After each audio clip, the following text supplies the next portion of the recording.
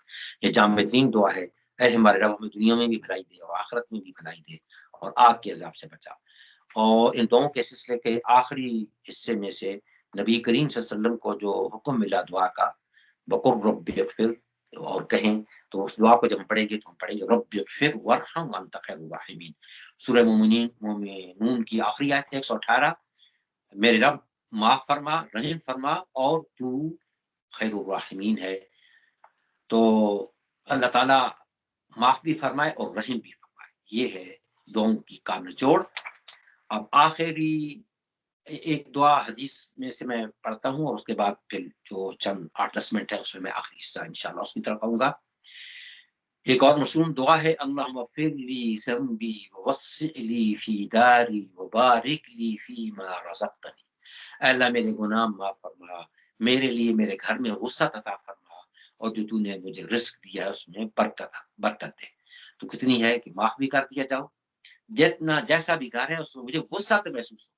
کئی لوگوں کا چھوٹا گھر ہے تو ان کو اطمینان ہوتا ہے، کئی لوگوں کے بڑے گھر ہیں ان کو سکون نہیں ملتا. اور رزق میں بھی برکت ہے، کئی لوگوں کے پاس بہت کچھ ہوتا ہے انہیں سکون نہیں ملتا، اور کئی لوگوں کے پاس تھوڑا ہوتا ہے مگر اس میں اللہ برکت دے دیتا ہے. اس لیے رزق حلال دعاؤں کی قبولیت کے لیے سب سے ضروری ہے کہ رزق حلال اختیار کیا جائے. اولادوں کو نیک بنانے کے لیے ضروری ہے کہ ان کی ایمانی تربیت کی جائے، ان کو رزق حلال دیا جائے، رزق حلال کی تربیت کی جائے، اور ان کو قرآنی اور نبوی دعائیں سکھائی جائیں، ان کو نماز کا پابند بنایا جائے، اور دعائیں مانگنی چاہیے ربنا هب لنا من ازواجنا وذرياتنا قرة اعين واجعلنا للمتقين اماما. اے اللہ ہمارے ازواج سے، میاں بیوی سے ایک دوسرے کو جو ہے آنکھوں کی ٹھنڈک پہنچا، اولاد سے آنکھوں کی ٹھنڈک، اور ہمیں جو ہے تقوی میں سبقت کرنے والا بنا. ہم متقین کے امام بنے، مراد یہ ہے کہ تقوی میں سبقت کرنے والے بن جائیں. سبحان اللہ. آخری حصے میں یہ کہنا چاہوں گا کہ ہماری جو مسلمانوں کی انفرادی اور اجتماعی حالت ہے، اخلاقی لحاظ سے، معاشرتی لحاظ سے، معاشی لحاظ سے، سیاسی لحاظ سے وہ بہت ہی ابتر ہے، بہت ہی ناگفتبے ہے. اب کیسے بیان کریں، ہم خود اس کو محسوس کر سکتے ہیں. اخلاقی حالت سے دیکھیں تو لوگ باتوں باتوں میں گالیاں دے رہے ہوتے ہیں، جھوٹ بول رہے ہوتے ہیں. معاشی لحاظ سے دیکھیں تو مسلمان دنیا میں سب نعمتوں کے باوجود مسلمان مالک کے پاس خزانے ہیں، مگر وہ بھوک ہے، سودی نظام نے ان کی کمر توڑی ہوئی ہے، اور اللہ کی نافرمانی کی وجہ سے برکت اٹھا دی گئی ہے اور وہ دوسروں کے محتاج بنے پھرتے ہیں. معاشرتی لحاظ سے دیکھیں تو مسلمانوں کے اندر اسلامی تحریکیں کامیابی حاصل نہیں کر پا رہی ہیں، لوگ ان کا ساتھ نہیں دے رہے ہیں. اگرچہ ہمارے اندر بھی کمزوری ہو سکتی ہے کہ ہم بطور بہترین انداز میں شاید اس کا حق ادا نہیں کر پا رہے ہیں، لیکن ہماری سوسائٹی کو آپ دیکھیں کہ نماز با جماعت ادا کرنے والے کتنے ہیں، اور نیکی کا ساتھ دینے والے کتنے ہیں، اور قرآن کے دروس کے حلقے میں کتنے لوگ آنے والے ہیں، اور کتنا اسلامی تحریک کے ساتھ جڑنے والے ہیں. جو بھی دین کا کام کر رہا ہے وہ ہمارا ہی کام ہے، اس لیے ہمیں اس کے لیے فکر مند ہونا چاہیے. سیاسی لحاظ سے محکومی ہے، مغلوبی ہے.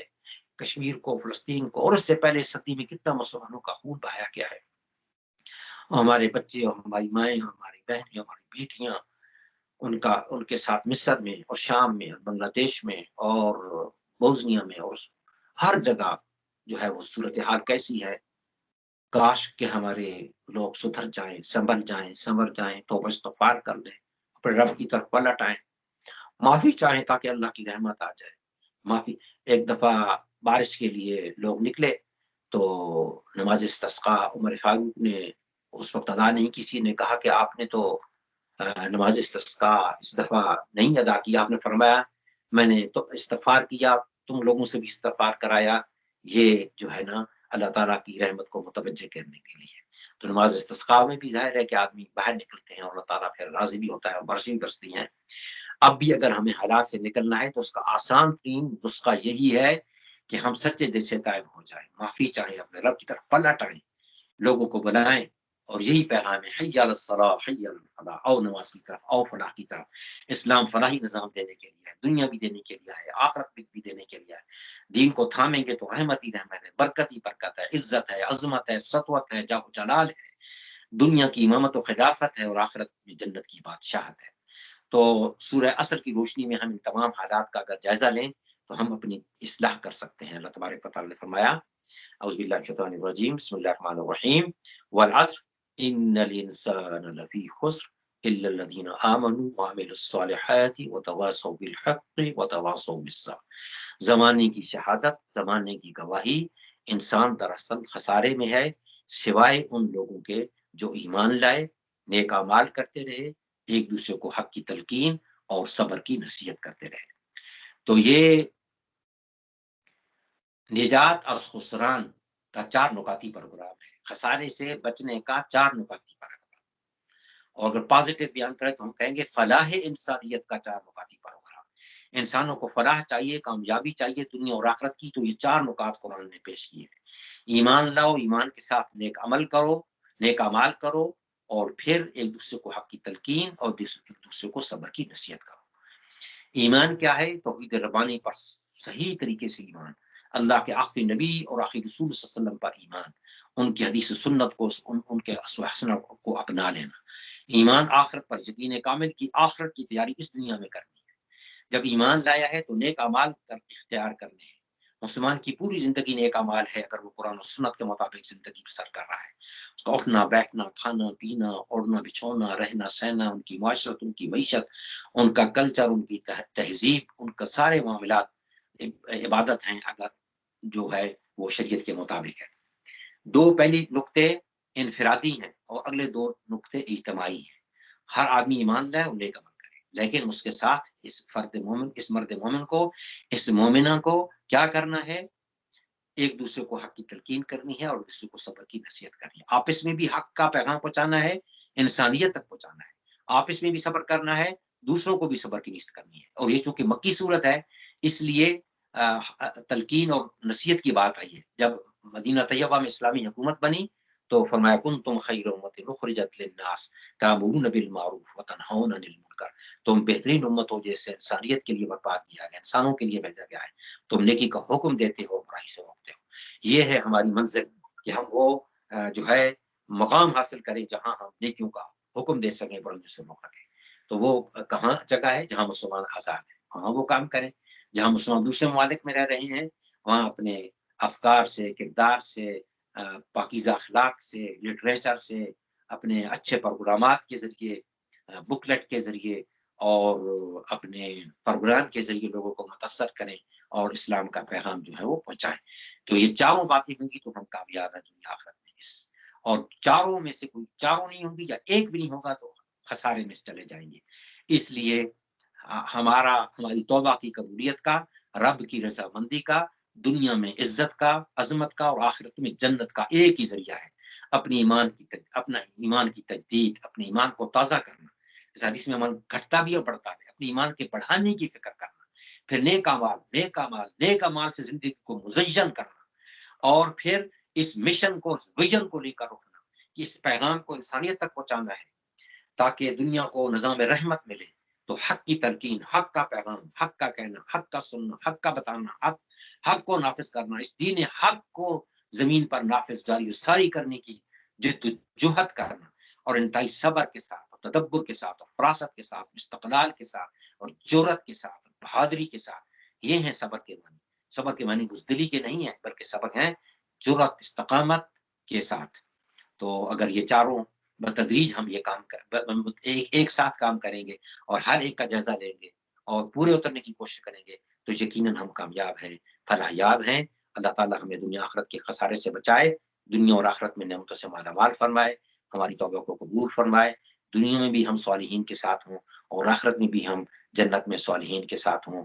ہمیں نبی کریم صلی اللہ علیہ وسلم کی شفاعت نصیب ہو, آپ کے حوض کوثر سے پانی نصیب ہو, اللہ تعالیٰ کے کا دیدار ہمیں نصیب ہو, دنیا اور آخرت کی نعمتیں ہمیں مل جائیں. وآخر دعوانا الحمد للہ رب العالمین. جزاکم اللہ خیرن کثیرہ. ماشاء اللہ آپ نے بہت اچھے سے پروگرام کا جو ٹاپک ہے اس کو کور کیا. اللہ تعالیٰ سے دعا کرتے ہیں کہ اللہ تعالیٰ ہمیں عمل کی توفیق عطا فرمائے. بہت سی ایسی باتیں ہیں جو کہ سیکھنے کو ملی, بہت سے پوائنٹس جو ہیں وہ نوٹس کیے ہیں کہ ایک بہت اچھا ریمائنڈر ہے جو بات سمجھ میں آتی ہے کہ بندے کی توبہ سے اللہ سبحانہ و تعالیٰ کو خوشی ہوتی ہے. اس کی شان ربوبیت اور رحمت کا تقاضا ہے کہ ندان بھٹکا ہوا انسان جو ہے شیطان کے فریم میں آتا جو راہ راست سے دور چلا گیا تھا, اب وہ توبہ کر کے اس کی طرف لوٹ آئے, کیونکہ توبہ کا فائدہ انسان ہی کو ہے بہرحال. اور قرآن پاک میں بھی اللہ تعالیٰ یہ چیز بار بار ہمیں رپیٹ ہوتی ہے. آپ نے بہت سی آیات کا حوالہ بھی دیا. سورہ نور میں بھی آتا ہے نا کہ اے مومنو تم سب اللہ کے سامنے توبہ کرو, بہت ممکن ہے کہ تمہارا پروردگار تمہارے گناہ معاف کر کے تمہیں جنت میں داخل کر دے. تو اللہ تعالیٰ سے دعا کرتی ہوں کہ اللہ پاک ہمیں سچی توبہ کرنے والوں میں شامل فرمائے, کیونکہ سچے دل سے کی گئی توبہ ہی قبول ہوتی ہے, اور سچے دل سے توبہ کرنے کے بعد اللہ سبحانہ و تعالیٰ ہمیں اچھائیوں میں سبقت کرنے والا بنا دے. آمین اللہم آمین. جزاکم اللہ خیرن کثیرہ کہ آپ نے اپنے قیمتی وقت میں سے آج یہ ٹائم ہمیں دیا, اور ہم خوش قسمت ہیں کہ آپ کے علم سے کچھ لینے کے لیے ہمیں ملا. اللہ سبحانہ و تعالیٰ آپ کی کوششوں اور کاوشوں کو قبول فرمائے.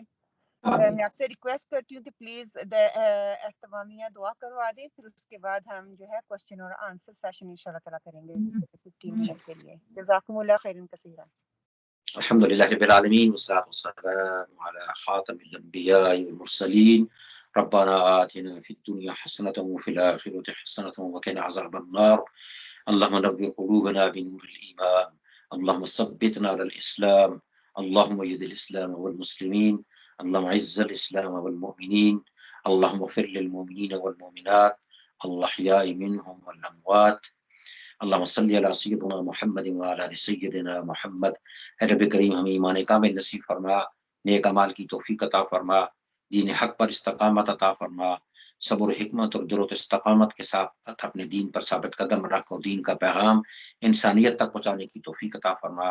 ہمیں اپنے گھر والوں کی بہترین تربیت کرنے کی, اپنے مسلمان نوجوان نسل کی تربیت کرنے کی, انسانیت تک اسلام کا پیغام پہنچانے کی, اس کی تیاری کرنے کی, حکمت عملی اختیار کرنے کی, لاہ عمل اختیار کرنے کی ہمیں توفیق عطا فرما.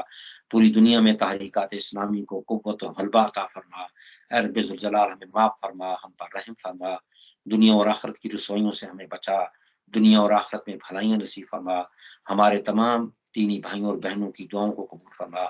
یہ جو کورونا کا مرض پوری دنیا میں پھیل گیا ہے کورونا وائرس کی وجہ سے, رب ذوالجلال اس کو ہٹا اور اس سے ہمیں بچا, اس مصیبت کو ہٹا اور ہمیں معاف فرما اور ہم پر رحم فرما.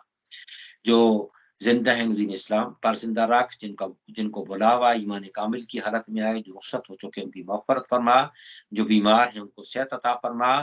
اے رب ذوالجلال ہمیں توبہ کرنے والے لوگوں میں شامل فرما, قرآن و سنت کا پابند بنا, صحابہ کرام رضوان اللہ علیہم اجمعین کے نقش قدم پر چلا, امت کو متحد اور منظم ہونے کی توفیق عطا فرما.